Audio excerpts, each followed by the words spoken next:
మెల్లిగా నాన్న. ఈ జన్మలో నువ్వు ఆపరేషన్ చేయిస్తావు అనుకోలేదురా. జాగ్రత్త మెట్లు. మొత్తానికి కొడుకుగా నీ బాధ్యత తీర్చుకున్నావు. మెల్లిగా మెల్లిగా. అవును, కళ్ళకి ఈ కట్లు అన్నాళ్ళు ఇంకో 4-5 రోజుల్లో తీసేస్తారు. ఒరేయ్, అప్పుడు మొట్టమొదటిసారిగా నీ ముఖమే చూస్తాను రా. అలాగే నాన్న. రిక్షా వచ్చింది, ఎక్కు. ఈ దిక్కుమాల దేవుడు గడ్డ ఎక్కను రా. ఈ దేవుడి రిక్షా కాదు, మందే. మందే? అవునులే, ఇవాళ రిక్షా వాళ్ళందరూ మన చుట్టాలేగా. జాగ్రత్తగా కూర్చో.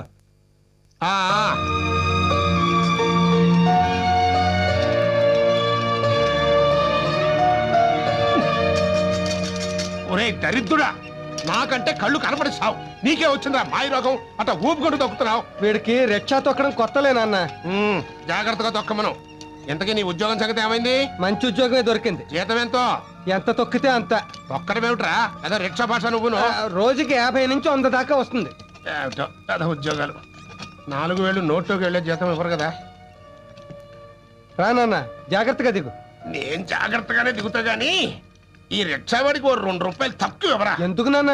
పేద తాబేలు తొక్కుడు వీడును. ఏడీడు ఇక్కడే ఉన్నాడు. యారా, నీ బతుక్కి రిక్షా ఎందుకురా? తోపుడు బండి లాక్కుంటూ అడుక్కు తినక. ఏంట్రా, ఏదో గుడి గంట పడుతుంది, ఎక్కడ తీసుకొచ్చావు? మన ఇంటికే. మన ఇంటి దగ్గర గుడి ఎక్కడుంది? నిన్నే కట్టారు చిన్న గుడి. మన సైట్ లో కట్టి చావలేదు కదా? లేదులే, రా. జాగ్రత్త నాన్న. నాకు తెలుసు, 70 ఏళ్ళ నుంచి ఈ కొంపల పడి చేస్తున్నాను. ఏది ఎక్కడుందో నాకు బాగా తెలుసు. ఇది గుమ్మం. 1 2 3 4 5 6 7 8. అబ్బా దేవుడా, చచ్చారా? ఇదేమిట్రా, 15 అడుగులు వేస్తే నా కుర్చీ రావాల్సింది 8 అడుగులకే ఈ గోడ వచ్చి. అదే ఈ మధ్య మున్సిపాలిటీ వాళ్ళు రోడ్డు వైడ్ చేయడంలో మన గోడ కొంచెం ముందుకు. నేను లేని టైం చూసి నిన్ను అమాయకుని చేసి మున్సిపాలిటీ వాళ్ళు నా కొంప కొడుస్తారా? నేను వదలను. తరతరాలుగా వస్తున్న ఈ ఇంట్లోంచి ఇటుక ముక్కగా తెలిసినా నేను భరించలేను. రేయ్, కట్లు ఇప్పగానే నీ మొహం చూద్దాం అనుకున్నాను. ఇప్పుడు ఆ మున్సిపాలిటీ వాళ్ళ అంతు చూస్తాను. కాఫీ తీసుకోండి మావయ్య. మంచినీళ్ళు కూడా ముట్టను. టెన్షన్ పడకు తాతయ్య, నరాలు దెబ్బతింటే కళ్ళకు ప్రమాదం. రా, ముందు కూర్చో.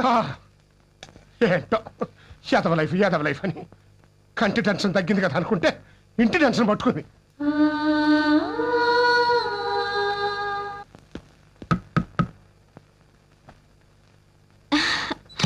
రానయ్య. ఓ, నేను జైల్లో ఉండగా నీకు పెళ్లి కూడా చేసేసాడా? ఎవరు గాయత్రి? ఓ బావగారు మీరా? ఏయ్, ఎవడరా నీకు బావగారు? ఏం బాబు, బాగున్నావా? ఏంటి ఇది? లేబర్ వాళ్ళతో తీసుకొచ్చి ఇంట్లో పెట్టారు. అన్నయ్య, మాటలు మర్యాదగా రాని. ఆయన మా ఆయన, వాళ్ళు మా అత్త మావలు. వాట్? వీడు నీ మొగుడు, వాళ్ళు నీ అత్తామావలు? అవును. చెయ్, ఇంత లో క్లాస్ వాళ్ళని చేసుకోవడానికి నీకు, చేయించడానికి వాడికి సిగ్గులేదు? అది కాదు బాబు. పోండి, అందరూ బయటికి పండి. Hello, out. ఆవేశపడకు. ఇది నీళ్లు కాదు, నా ఇల్లు. నీళ్ళ అంటే దీన్ని కట్టం కింద కొట్టేసావా? కొట్టేయలేదు, కష్టపడి కొనుక్కున్నారు. కొనడానికి వీళ్ళెవరు? అమ్మడానికి వాడేవాడు? ఏడి వాడు?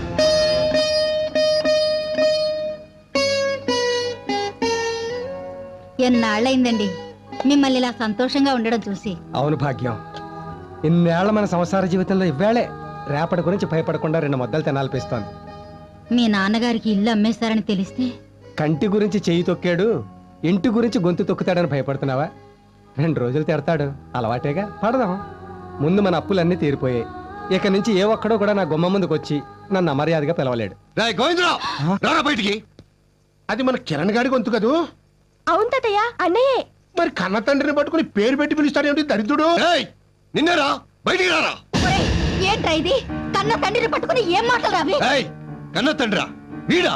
కన్నడమే గొప్పదనం అయితే వీధిలో పందులు కుక్కలు కూడా కంటున్నాయి. నీకేమైనా పిచ్చెక్కిందా? వీధిలో ఏంట్రా అరుపులు? ఇంట్లోకి రారా. ఏంట్రా ఈ మాటలు? నలుగురు వింటే పరువు పోతుంది. పరువా? అదేమన్నా మిగిల్చాడా వీడు పోవడానికి? వాడు వీడు అంటే ఏంట్రా పిచ్చివాగుడు?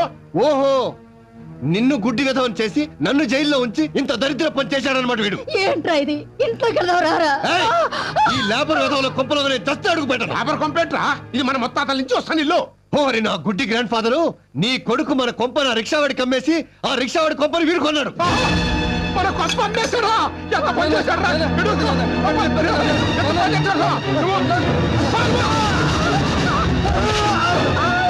అమ్మో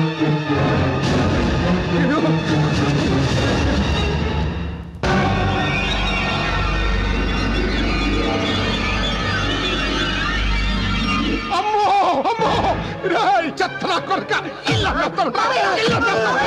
తాతల్ని కొడుకు. అమ్మేస్తాను రా, వాడిని కూడా, వాడిని కూడా అమ్మేస్తాను. వదలండి, వదలండి. అయ్యో. అయినా వాడు అమితా మాత్రం గుడ్డిగా నువ్వు సంతకాల పెట్టి చచ్చావు. అవును ఎలా పెడి చచ్చాను ఆసుపత్రిలో ఆపరేషన్ కోసమని అమ్మ నా కొడుక గుడ్డోని చేసి నిన్ను మనిషివా పశువా? అంటే అటు కన్న తండ్రిని ఇటు కన్న కొడుకుని కూడా మోసం చేస్తారా? ఫు! మోసం కాదురా, వేరే దారి లేక. అమ్మేశావా? అసలు దాన్ని అమ్మే హక్కు నీకు ఎవడిచ్చాడు? అది తాత ముత్తాతల నుంచి వస్తున్న ఇల్లు. దాన్ని అనుభవించే అధికారం నీకు ఉందే గానీ మా అనుమతి లేకుండా అమ్మేసే అధికారం నీకు లేదు. ఒకవేళ నా సంతకం లేకుండా రిజిస్ట్రేషన్ చేసినా అది చెల్లదు. చెల్లనివ్వను. తాతయ్య, మన ఇల్లుని ఎలా దక్కించుకోవాలో నాకు బాగా తెలుసు. నాతో రా.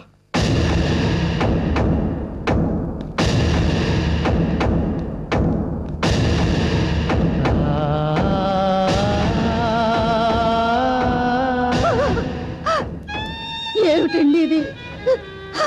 ఆయన వాళ్ళకంటే అప్పులాళ్ళే నయం కదండి. అప్పులాళ్ళే నయం కదండి.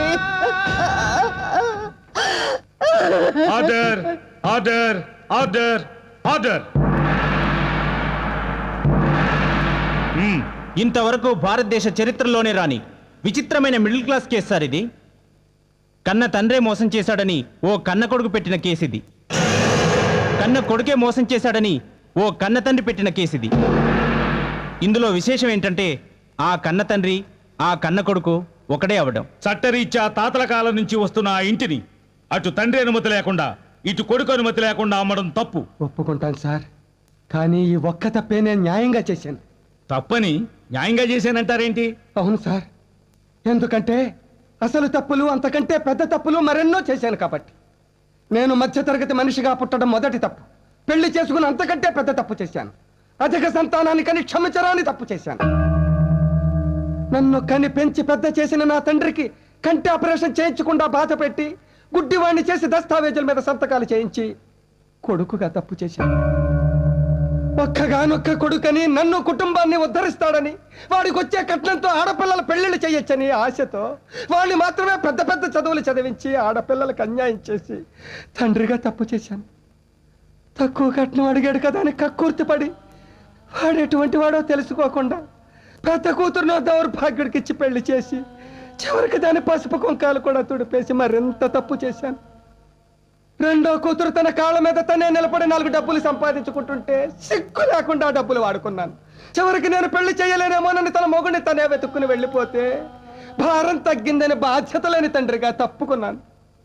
ఫస్ట్ మార్కులతో స్కూల్ ఫస్ట్ తెచ్చుకున్న నా మూడో కూతుర్ని చదువు ఎక్కువైతే అంతకంటే ఎక్కువ చదువుకున్న మొగుడిని తేవాల్సి వస్తుందని చదువుకుంటాను నాన్న అని ఆశగా నోరు తెరిచి అడిగితే వద్దమ్మా అని నిర్దాక్షిణ్యంగా నోరు నొక్కేసి మరింత తప్పు చేశాను. కొడుకుగా తండ్రిగానే కాదు, చివరికి అన్నగా కూడా చెల్లెల్ని పట్టించుకోలేదు. తను తప్పు చేస్తే అడ్డుకోక మౌనంగా ఉండి తప్పు చేశాను. ఎన్ని భయంకరమైన తప్పులు చేశాను సార్. నేనే కాదు, మధ్యతరగతి కుటుంబంలో పుట్టిన ప్రతివాడు ఈ తప్పులే చేస్తున్నాడు. ఎందుకంటే బుర్ర నిండా ఆశలు, ఇంటి నిండా కష్టాలు, పెరిగిన ధరలు, తరగని బాధలు, పాలవాడికి, నీళ్లవాడికి, రెంటుకి, కరెంటుకి, రేషన్కి, మందులకి, కూరలకి, కూతుళ్ళకి, అల్లుళ్ళకి, కొడుకులకి, చదువులకి, పండగలకి, పబ్బాలకి, శుభాలకి, అశుభాలకి, అన్నిటికీ ఖర్చు ఖర్చు ఖర్చు. తెల్లవారితే సమస్య, నోరు విప్పితే డబ్బు, అడుగు వేస్తే అప్పు. అన్నిటికీ సాకు 1వ తారీఖు. అది సర్వరోగ నివారిణి. 1వ తారీఖు 1వ తారీఖు అని 30 రోజులు ఎదురు చూస్తాను సార్. చివరికి అది ఇలా వచ్చి అలా వెళ్ళిపోతుంది. వరద బాధితులను ఆదుకోవడానికి హెలికాప్టర్ వచ్చి వెళ్ళిపోయినట్టు. 1వ తరగతి వాడికి 2వ తరగతి, 2వ తరగతి వాడికి 3వ తరగతి, ఇలా అన్ని తరగతుల వాళ్ళకి ఎదుగుదల ఉంటుంది. ఒక్క మధ్య తరగతి వాడికి మాత్రం ఎదుగుదల ఉండదు సార్. ఒక్కడు రెక్కలు ముక్కలు చేసుకుని సంపాదిస్తుంటే 10 మంది అడ్డగాడిలా కూర్చుని తినే దౌర్భాగ్య సాంప్రదాయం మారినంత వరకు మా మధ్య తరగతి కుటుంబాల కథ ఇంతే సార్. నా కష్టాలు ఏ దేవుడు తీర్చడు కాబట్టి, నా తండ్రి కొడుకుల సమస్యలు నావిగా భావించాను కాబట్టి ఆ ఇల్లు కూడా నాది అనుకునే గత్యంతరం లేక అమ్మేశాను సార్. ఆ వచ్చిన డబ్బులో 1 రూపాయి కూడా నేను వాడుకోలేదు. 5,000 పెట్టి రిక్షా మాత్రం కొన్నాను సార్. అది ఎందుకో తెలుసా? ఇప్పుడు కొన్న గుడిసైనా అమ్ముకోకుండా ఉండాలనే ఆశతో. అదే తప్పైతే ఈ అల్పజీవిని, ఈ అసమర్థుని తప్పకుండా శిక్షించండి సార్. మీరెంత పెద్ద శిక్ష వేసినా 50 ఏళ్ళు మధ్య తరగతి మనిషిగా నేను అనుభవించిన శిక్ష కంటే అది చిన్నదే అవుతుంది. కాబట్టి ఆనందంగా అనుభవిస్తాను. కాకపోతే ఒకే ఒక్క కోరిక సార్, నాతో పాటు ఆ శిక్ష నా భార్యకు కూడా వెయ్యండి.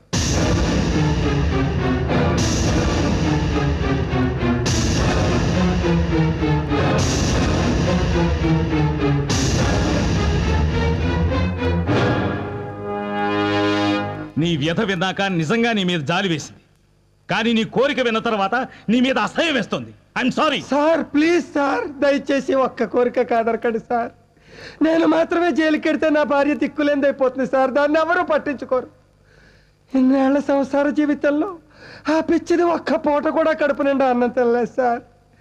జైల్లో అయితే ఉండడానికి చోటిచ్చి 2 పూటలైతే అన్నం పెడతారు సార్. దాని మెళ్ళలో నేను 3 ముళ్ళు వేసినప్పుడు కష్ట సుఖాల్లో జీవితాంతం తోడుగా ఉంటానని అగ్ని సాక్షిగా ప్రమాణం చేశాను. కానీ ఇన్నాళ్ళు నా కష్టాలన్నిటికీ అది తోడుగా ఉంది సార్. ఇప్పుడు ఇన్నాళ్ళకి ఈ వయసులో నాకు సుఖపడే అదృష్టం పట్టింది. ఈ కాస్త అదృష్టాన్ని దాంతో కలిసి పంచుకునేవాడి సార్. ప్లీజ్ సార్, ప్లీజ్ మమ్మల్ని శిక్షించండి సార్, మమ్మల్ని శిక్షించండి సార్. తప్పకుండా శిక్షిస్తాను. నిన్నే కాదు, నీ మధ్యతరగతి కుటుంబం మొత్తాన్ని శిక్షిస్తాను. మిస్టర్ జీకే, ఇన్నాళ్ళు నువ్వు కార్లలో తిరగాలని, ఫ్లైట్లలో ఎగరాలని, ఫారిన్లో బతకాలని బాధ్యతల్ని మర్చిపోయి ఆ కుటుంబానికి భారం అయ్యావు. అందుకే నీకు ఉద్యోగం వచ్చే వరకు మీ నాన్నగారు కొన్న రిక్షా నువ్వు తొక్కాలి. ఒక్క పూట తొక్కకపోయినా నీకు యావజ్జీవ కారాగార శిక్ష పడుతుంది. చూడండి ఆంజనేయులు గారు, ఇంట్లో కూర్చుని తింటే వచ్చేది పెద్దరికం కాదు, పేదరికం.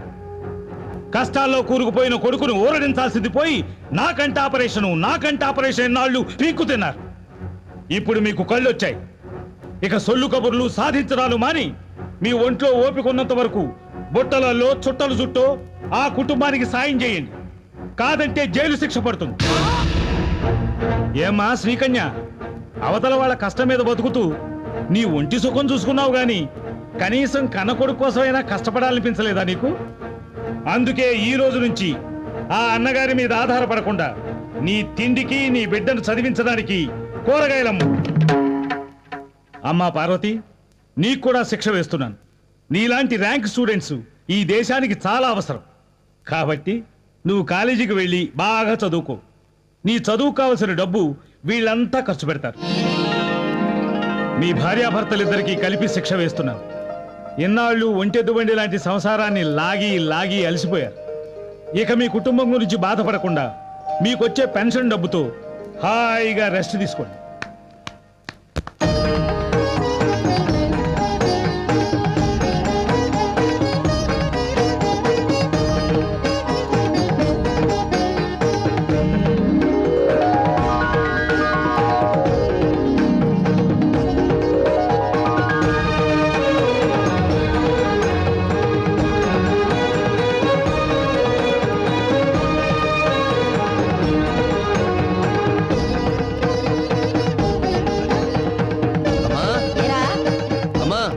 ఏంటి? ఈ నెలంతా నేను కష్టపడి రిక్షాతోకి సంపాదించిన డబ్బు 3000. వారి నా గ్రాండ్ సన్ను, ముసలోనైనా నీకంటే నేనే బెటర్ రా. ఈ నెలంతా బుట్టలని సంపాదించింది 3200. పోరి నా ఓల్డ్ ఫాదరు, ఆడదాన్నైనా కూరగాయలమ్మి 3600 సంపాదించాను. అబ్బో, మీ అందరికంటే నా సంపాదన ఎక్కువ, 4000. అయితే ఈ 4000 మీ దగ్గరే ఉంచండి నాన్న, ఖర్చులకు పనికొస్తాయి. మరి మిగతాదో? మిగతా 100 ఈ డిబ్బీలో వేయండి. Very good. అమ్మో, 1వ తారీఖు వచ్చేసరికి ఎంత డబ్బు! ఈ కుటుంబ సభ్యులకి